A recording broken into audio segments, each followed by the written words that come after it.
This heartbreaking story of a Saudi prince touched millions of hearts around the world. He fell into a coma 20 years ago, which is why people began calling him the sleeping prince. Everyone hoped for a miracle, but it never happened. His life ended at the age of 36. But what happened in his final days? Why was it only his father who took care of him? And where was his mother all this time? What was the real cause of his death? And who was his fiancée? Watch the full video to discover the truth behind the tragic fate of the sleeping prince. Let's begin. The Saudi royal family is one of the most powerful and wealthiest in the world. Prince Alwal was born into this family, a grandson of the former king of Saudi Arabia. He grew up surrounded by luxury, security, and endless opportunity. At the age of 16, he was sent to study at a prestigious military college in London. His life looked very promising, a smart, determined young man from royalty, preparing for great achievements. But everything changed in a single moment. A terrible car accident shattered his future. His car crashed into a concrete barrier at high speed. He suffered a serious head injury and major brain damage. It was said he wasn't alone. Two of his friends were in the car with him, and they were luckier.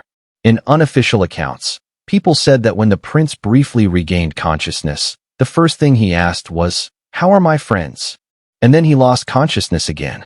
That one sentence became a symbol of his kindness and humanity. Doctors fought to save his life, but the damage was too severe. Al-Wali fell into a coma, and the medical prognosis was grim. They said he wouldn't survive more than 3 days. But his father couldn't accept losing his son and refused to let doctors turn off the machines keeping him alive.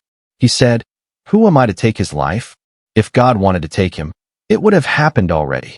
He wrote on social media holding his son's hand in the hospital, "The one who preserved his life can also heal him."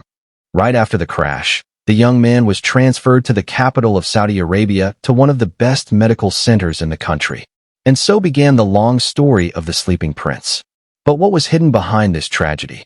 And how did classical music and the recitation of the Quran affect his condition? Khaled turned caring for his son into his life's mission. He hired top specialists and paid for expensive treatments. Over 20 years, the family spent millions of dollars trying to save Alwad. They tested experimental methods and explored every option that could bring him back. Doctors were invited from the US and Europe, the most experienced experts in coma treatment. Nurses who became almost part of the family cared for him around the clock, turning his body to avoid bed sores and speaking to him as if he could hear them. The room where the young man lay was always quiet, broken only by the soft beeping of medical machines. Years passed, but his father didn't give up. After 10 years in a coma, the prince was moved to a specially equipped room inside the royal palace, a home clinic with monitors for drips, a ventilator.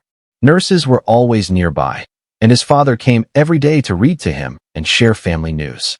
"I believe he hears me," Khaled said, gently stroking his son's hand. His father never lost faith in a miracle. And then something happened. The young man began to react to touch and voices. He slightly turned his head, especially when the Quran was being read beside him. The family even invited musicians to play classical music for him, hoping the sounds would awaken his consciousness. All this cost a huge amount of money, but for his father, the price didn't matter. His cousin, Princess Rema, shared a video showing the prince turning his head left and right. A year later, during a medical procedure, a nurse noticed that he moved his fingers slightly. The moment was caught on video. The nurse's voice trembled with emotion as she praised him. "Good job. Do it again." These videos spread across the world and became a sensation, gaining millions of views. People everywhere wished the sleeping prince a full recovery. The family was filled with hope, and Al-Wali's father said it was a sign from above. But doctors were more cautious, saying things like this happen in a vegetative state, but it doesn't mean he's waking up. Still, for Khaled, every little movement was a miracle, proof that the fight wasn't in vain. The story became more and more known, and many supported the father, who kept sharing updates online. But one question kept coming up. Where was the mother? Why did no one talk about her pain? In many articles, the story of the sleeping prince was described as a symbol of hope, patience, and a father's faith. Prince Khaled became the face of this drama. He spoke publicly, shared updates, posted videos, and commented on his son's every move. People around the world sent him messages of support, admiring his strength, as if he alone was fighting for Al-Wali's life. The prince's mother was barely mentioned, but that doesn't mean she wasn't there. Like many Muslim women, she remained in the background. No public statements, no cameras, no social media. She didn't take part in the media side of the struggle, but according to those close to the family, she lived with the same hope and pain. There were rumors that before the accident, Prince Al-Wali had a fiancée.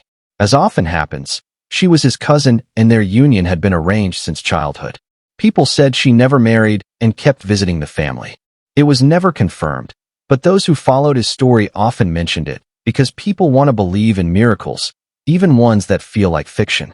Sadly, tragedies involving young Arab princes are not rare. Their love of freedom, speed, and risk often ends in disaster. Dubai's crown prince, Rashid Al Maktoum, and Sheikh Khaled Al Qasimi, son of the ruler of Sharjah, lived fast but dangerous lives. They were charismatic, bold, and free. But many believe that same lifestyle led to tragic ends. The son of the Sultan of Brunei, Prince Abdulazim, built a successful career in film and became part of the country's cultural life. And the son of the Sultan of Malaysia, Prince Abdul Jalil, did many good things and became beloved by the people. Their stories were also tragic, but they had the chance to leave their mark on the world. But Al-Wali, he was only 15. His life was just beginning. And for 20 years, it stood still. He grew up in a hospital room under medical supervision. Just recently, he turned 36. His birthday was quiet, just like the 20 years before. The family decorated his room, and only close loved ones were there. No one could have imagined that this would be his last birthday. Doctors always said that Al-Wali's case was unique.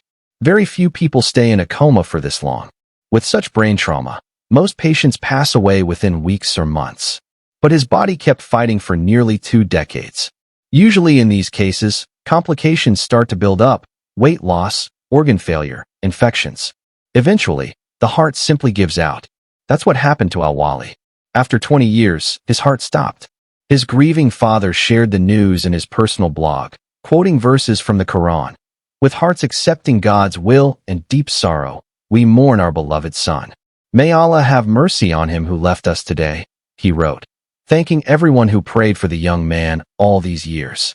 News of the sleeping prince's death spread around the world, bringing a wave of condolences. This story is a reminder